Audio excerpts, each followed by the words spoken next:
Canada's leading scorer in Olympic qualifying, Stephen Maar, is in Europe preparing for his pro season. Stephen, congratulations on the Olympic qualification. How important is this for the men's program? This will be our third consecutive Olympic Games qualified for. I was in my first year on the team when the guys qualified for Rio, so that was pretty cool to watch them go. I didn't actually go, but I was able to kind of train with them as they prepared for that. And then to kind of have the Olympic Games taken away by COVID and then given back to us by Japan, that was pretty awesome. And then now to kind of come full circle, now I'm one of the older guys in the team. It's pretty cool to just go back to the games, but also to see some of the guys qualify for their first time. I have to put you on the spot, and was this a bit of a surprise, considering you were in a very tough pool with world number one Poland, with the Olympic bronze medalist from Argentina, and you were coming off a kind of mediocre VNL season. How did you get this done? We actually had a bit of a staff change and a bit of a roster change as well from last season to this season. And the VNL was more of a survival at that point.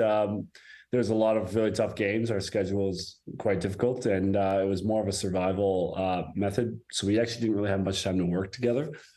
And then we actually got some of our free time, vacation time taken away, and we got back into really grinding. We did a lot of beach workouts and stuff like that to build our aerobic capacity. So we had a lot of suffering through July and August to get ready for this tournament, but suffering together builds teams. So that was pretty awesome.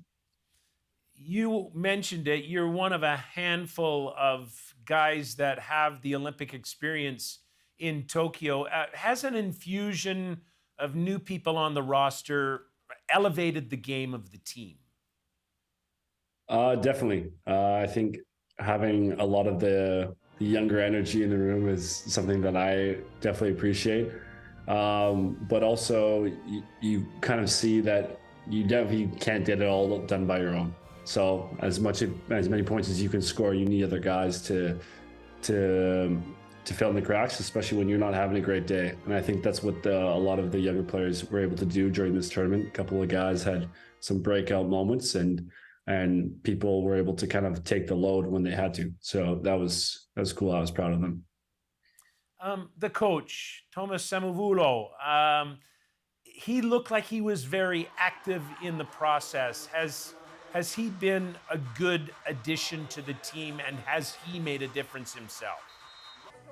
One of my really good buddies calls him a Jedi, because he's so good at reading situations and reading people.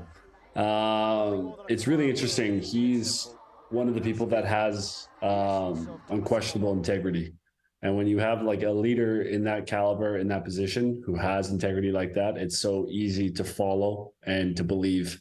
And I think he was able to take a team that really was kind of a bit beaten down after the prior season, and he was able to work that team into believing into themselves again. And when you can give that back to a group of guys, it's pretty incredible to kind of be able to just watch it from the outside and then be a part of it from the inside. I want to talk about attitude and a certain confidence that was on display throughout the tournament. You might even call it a little bit of swagger. Did you feel that, Stephen, emerging on the team? I definitely felt it as we were going through training. We had a couple of moments. We were playing Japan. I think Japan's ranked 5th or 6th in the world. We were training with Japan just before we were going, and we were able to kind of start to see our top end coming out, especially after we had that period where we had worked together, and we were many times better than them. So I think when the guys started to see that and just understanding how we arrived to that mental state and how we can do that as a group, I think guys started to really believe that like everything was possible for us. And then we started off the tournament quite hot with beating the Netherlands and, as you said, the bronze medalists from Tokyo, Argentina, who had virtually the exact same team. Once we had gotten those first 2 games under our belt, then the world was our oyster at that point. The world was your oyster until You came up against the Red Dragons from Belgium, and I'm wondering if was there ever a moment after the loss to Belgium when you thought this might have been an opportunity missed?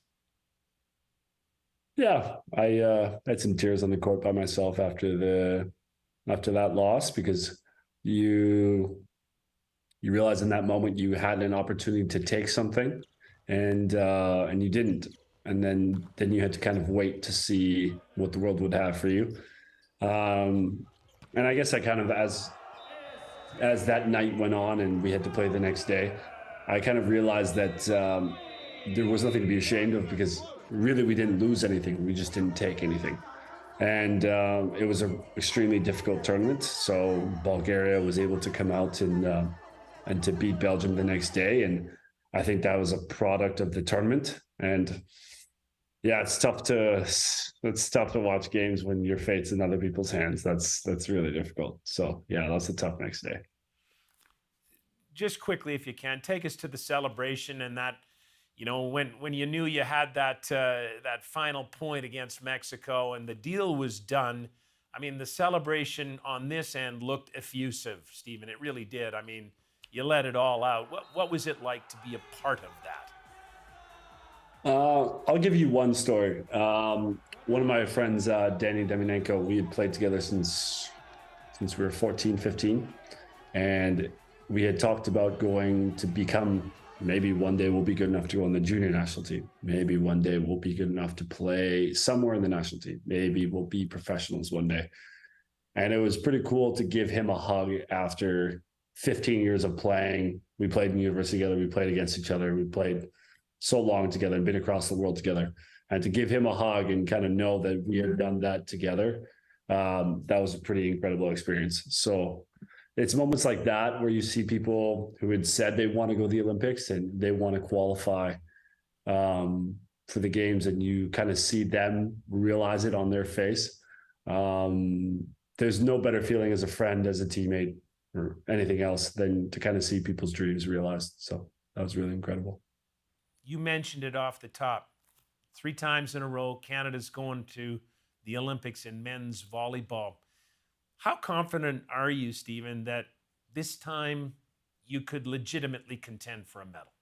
I personally believe that this team, the top end of this team, has the potential to be a medal contender. And I think that there was moments of that were shown. And I think that's something we're going to have to cultivate.